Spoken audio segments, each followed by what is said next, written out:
Hello. Hello. So KR ನಗರ operation inspector sir. ಹೌದು. ನಮಸ್ಕಾರ. ನನ್ನ ಹೆಸರು ಮಂಜುನಾಥ್ ಅಂತೇಳಿ, KRS ಪಕ್ಷದ ರಾಜ್ಯ ಉಪಾಧ್ಯಕ್ಷ. ನಮಸ್ತೆ ಹೇಳಿ. ಸರ್, ಇದು ಧರ್ಮಸ್ಥಳ ಸಂಘಕ್ಕೆ ದುಡ್ಡು ಕಟ್ಟಿಲ್ಲ ಅಂತೇಳಿ ಒಂದು ಮಂಜುಳಾ ಅನ್ನೋರಿಗೆ ತಾವು ಕರೆಸಿ ಏನಾದ್ರು ಮಾತಾಡಿದ್ರು ಸರ್? ಹೌದು. ಅವ್ರ ಮೇಲೆ ಕಂಪ್ಲೇಂಟ್ ರಿಜಿಸ್ಟರ್ ಆಗಿದೆ ಸರ್? FIR ಆಗಿದೆಯಾ? ಫೇರ್ ಆಗಿಲ್ಲ, ಒಂದು ಕಂಪ್ಲೇಂಟ್ ಕೊಟ್ಟಿದ್ರಿ ಹಿಂಗೆ ಅವ್ರು ಯಾರೋ ಇನ್ನೂ 4 ಜನ ತಗೊಂಡಿದ್ದೀರಿ ಅಂತ ಹೇಳಿ. ಹಾ. ಅದೇನು ನೋಡ್ಕೊಂಡು ಮಾಡ್ಕೊಳಮ್ಮ ಅಂತ ಹೇಳಿದ್ವಿ ಅಷ್ಟೇ, FIR ಆಗಿಲ್ಲ. ಅಲ್ಲ, ಮೊದಲನೇದಾಗಿ ಯಾರ ಮೇಲೆ ಕಂಪ್ಲೇಂಟ್ ಇದ್ರೆ ಅವ್ರಿಗೆ ನೋಟಿಸ್ ಕೊಟ್ಟು ಅವ್ರಿಗೆ ಕರೆಸ್ಬೇಕು. ಎಷ್ಟು ಗಂಟೆಗೆ ಬನ್ನಿ, ನಿಮ್ಮ ಮೇಲೆ ದೂರ ಇದೆ ಇದ್ರ ಬಗ್ಗೆ ಅಂತ ಹೇಳಿ ಕಳಿಸ್ಬೇಕು.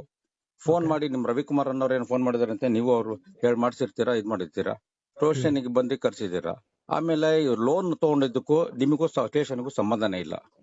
ಅವ್ರು ಯಾರು ವಂಚನೆ ಮಾಡಿದ್ರೆ, ಲೋನ್ ತಗೊಂಡಿದ್ ಮಾಡಿದ್ರೆ ನಿಮಗೆ ಬರುತ್ತೆ, ಅದು ಕ್ರಿಮಿನಲ್ ಇದಾಗುತ್ತೆ, ಅದು ಅಫೆನ್ಸ್ ಆಗುತ್ತೆ. ಲೋನ್ ತಗೊಂಡೋದು ಸಿವಿಲ್ ಮ್ಯಾಟ್ರು, RBI ಗೈಡ್ಲೈನ್ಸ್ ಸ್ಪಷ್ಟವಾಗಿದ್ದಾವೆ. ನೀವೇನ್ ಪೊಲೀಸ್ ಸ್ಟೇಷನ್ ಏನು ರಿಕವರಿ ಏಜೆಂಟ್, ಅದು ರಿಕವರಿ ಸೆಂಟರ್? ಅದು ಯಾರು ಲೋನ್ ತಗೊಂಡಿದಾರೋ ಕಟ್ಟಿ ಕೊಡ್ಸಿ ಅನ್ನೋದಕ್ಕೆ ಅವ್ರಿಗೆ ಬೆದರಿಕೆ ಆಗ್ತಾರಂತೆ. ಅದರಲ್ಲೂ ಮಹಿಳೆಯವರಿಗೆ ಸಂಜೆ ಮೇಲೆ ಕರೆಸಲೇಬಾರದು. ನೀವು ಸಂಜೆ ಮೇಲೆ ಕರೆಸಿ ರಾತ್ರಿ 8-9 ಗಂಟೆ ತನಕ ಇಟ್ಕೊಂಡು ಅದನ್ನ ಬೆದರಿಕೆ ಹಾಕಿ ಅವರಿಗೆ ಕೊಡಬೇಕು ಅಂತ ನೀವು ಹೇಳಿದ್ರಂತೆ. ಹಲೋ, ಹೇಳಿ ಹೇಳಿ. ಅದೇ ಆ ರೀತಿ ಹಾಕಿದಾರಂತೆ. ಅವರು RBI ಏಜೆಂಟ್ ಆಗ್ಲಿಕ್ಕೆ RBI ಗೈಡ್ಲೈನ್. ಒಂದ್ ನಿಮಿಷ ಕೇಳಿದ್ರೆ, bank loan agent recovery agent ನಾನಲ್ಲ. ಮತ್ತೆ ನೀವು ಅಂತ ಹೇಳಿದ್ರೆ ಒಂದ್ ನಿಮಿಷ ಕೇಳಿ. ಹೇಳಿ. ಕಂಪ್ಲೇಂಟ್ ಕೊಟ್ಟಿರೋದನ್ನು ಮಹಿಳೆಯರನ್ನೇ. ಅವ್ರು 5 ಜನ ಸೇರಿ ಲೋನ್ ತಗೊಂಡಿದ್ರಂತೆ. ಸರ್, ನಮಗ್ ತೊಂದ್ರೆ ಆಗ್ತಿದೆ ಸರ್, ಅವ್ರು ಕಟ್ತಾ ಇಲ್ಲ, ಹೇಳಿ ಅಂತ ಹೇಳಿದ್ದು ಅಷ್ಟೇನೆ. ಅದನ್ನೇ ತಾವು police station recovery office recovery agent ಅಲ್ಲ, ಪೊಲೀಸ್ ಸ್ಟೇಷನ್ ರಿಕವರಿ ಸೆಂಟರ್ ಅಲ್ಲ. ದಯವಿಟ್ಟು ತಮ್ಮ ಡ್ಯೂಟೀಸ್ ಬಗ್ಗೆ, ಈಗಾಗಲೇ ಮೊನ್ನೆ ತಾನೆ ಧರ್ಮಸ್ಥಳಕ್ಕೆ ಸ್ಪೆಸಿಫಿಕ್ ಆಗಿ ಒಂದು ಸರ್ಕ್ಯುಲರ್, ಒಂದು ಅಮೆಂಡ್ಮೆಂಟ್ ತಂದಿದೆ.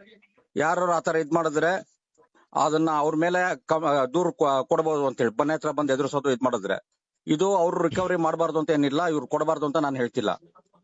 ಆದ್ರೆ ಅದು ಪೊಲೀಸ್ ಸ್ಟೇಷನ್ ಲಿಮಿಟ್ ಅಲ್ಲ. ನೀವು ಕರೆದಿ ಅವ್ರಿಗೆ ಎದುರಿಸಿದ್ರೆ ಹೇಗೆ? ನಾನ್ ನಿಮ್ಮ ಮೇಲೆ ಕಂಪ್ಲೇಂಟ್ SP ಹತ್ರ ನಾನು ಮಾತಾಡ್ತೀನಿ. ಈಗ ಈ ರೀತಿ ಕರ್ಸಿ ನೀವು ಅವ್ರಿಗೆ ಇದ್ ಮಾಡಿದ್ರೆ ಕಂಪ್ಲೇಂಟ್ ರಿಜಿಸ್ಟರ್ ತಗೊಂಡು ರಿಜಿಸ್ಟರ್ ಮಾಡ್ಕೊಂಡು ಮಾಡಿಬೇಕಾರೆ ಅದಕ್ಕೆ ನಿಮ್ ರಿಜಿಸ್ಟರ್ ಮಾಡ್ಲಿಕ್ಕೆ ಅವಕಾಶ ಇದೆ ಕಾನೂನಲ್ಲಿ, ಆತರ ಇದ್ ಮಾಡ್ಲಿಕ್ಕೆ ಅನ್ನೋದನ್ನ ನೀವು ಮಾಡ್ಕೊಳ್ಳಿ. ಆಮೇಲೆ ಅವ್ರು ಎಷ್ಟು ತಗೊಂಡಿದ್ದಾರೆ, ಒಂದ್ ನಿಮಿಷ ಸರ್, ಅವ್ರು ಎಷ್ಟು ತಗೊಂಡಿದ್ದಾರೆ ಅದ್ರಲ್ಲಿ 3% ಕಟ್ಬೇಕಂತೆ.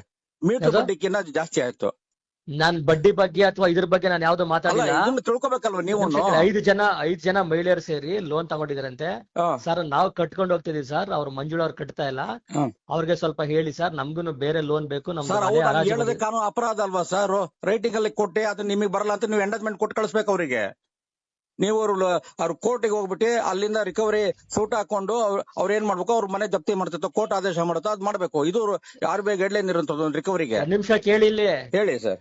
ಬ್ಯಾಂಕ್ ಅವರೆಲ್ಲ ಬಂದಿದ್ದು ನನ್ನ ಹತ್ರ. ಹೌದು ಸರ್, ಯಾರಾಗಿರ್ಬೋದು, ಖಾಸಗಿ ವ್ಯಕ್ತಿ ಆಗಿರ್ಬೋದು, ಸಂಘ ಸಂಸ್ಥೆಯವರಾಗಿರ್ಬೋದು, ಯಾವ್ದೋ ಕೋಆಪರೇಟಿವ್ ಸೊಸೈಟಿ ಆಗಿರ್ಬೋದು, ಬೇರೆ ಫೈನಾನ್ಸ್ ಕಂಪ್ನಿಯವರಾಗಿರ್ಬೋದು, ಬ್ಯಾಂಕ್ ಆಗಿರ್ಬೋದು, ಇದು ಎಲ್ಲರಿಗೂ ಅಪ್ಲೈ ಆಗುವಂತ ರೂಲ್ಸ್ ಇದು. ಆಯ್ತು, ನೋಡ್ತೀನಿ ಬಿಡಿ ಅದನ್ನ. ಅಲ್ಲಿ ಯಾಕೆ ನೀವು ಈ ರೀತಿಯಾಗಿ ಮಾಡ್ತೀರಾ? ಅದು ಮಹಿಳೆ ರಾತ್ರಿ ಕರೆಸ್ಕೊಂಡು, ರಾತ್ರಿನಾ? ಮತ್ತೆ ಅವತ್ತು ರಾತ್ರಿ ಏನೋ ಕರ್ಸ್ಕೊಂಡು 7-8 ಗಂಟೆ ಕರ್ಸ್ಕೊಂಡು 8-9 ಗಂಟೆ ತನಕ ಬೆದರಿಕೆ ಹಾಕಿ ಕೊಟ್ಟಿಲ್ಲ ಅಂದ್ರೆ ಇದ್ ಮಾಡ್ಬಿಡ್ತೀನಿ ಅಂತ. ನಿನ್ನೆನು ಬರ್ತಾರೆ ಅಂತ, ಶುಕ್ರವಾರ ಇದ್ ಮಾಡ್ತಾರೆ ಅಂತ ಹೇಳಿದ್ರೆ ನೀವು ಬಂದಿಲ್ಲ ಅಂದ್ರೆ ಎತ್ತಕೊಂಡ್ ಬರ್ತೀನಿ ಅಂತ ಹೇಳ್ತೀರಾ. ಯಾರು ಮಾತಾಡ್ತಾರೆ? ರವಿಕುಮಾರ್ ಅನ್ನೋರು ಏನೋ ಮಾತಾಡಿದಾರಂತೆ ನೋಡಿ, ಅವ್ರಿಗೂ ಮಾತಾಡದೆ ನಂಗೆ ಕಟ್ ಮಾಡ್ತಾರೆ ಅವರು. ಬಂದ್ ಮಾತಾಡಿ ಅಂತಾರ ಅವರು.